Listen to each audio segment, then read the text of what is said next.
When Rama asked Hanuman, "How am I related to you?" one of the Ramayana presents this statement. Deha buddhya tu dasoham, jiva buddhya tvadanshaka, atma buddhya tavaivaham, esha me trividha mati. It's also presented as esha me dhruva mati.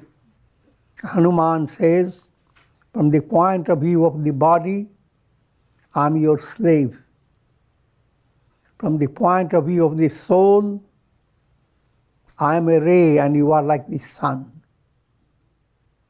And from the point of view of the innermost self, Atma Buddhya, I and you are one and the same. Spiritual sadhana has 3 stages. As long as you are viewing yourself as the body, be an instrument in divine hand. Consider all works you do, God is working through you. You are only instrumental. When you turn your attention to your soul, you are growing in the image of God.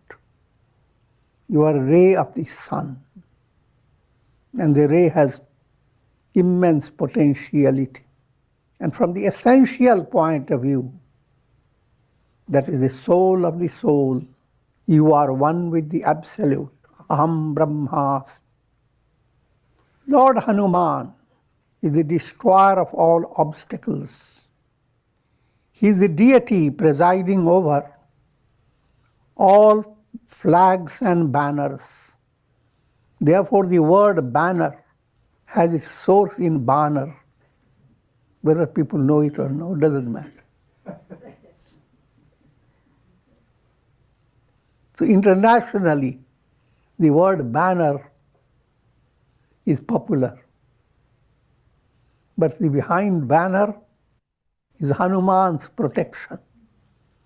If you really have a banner in the chariot of your personality, that banner is Hanuman.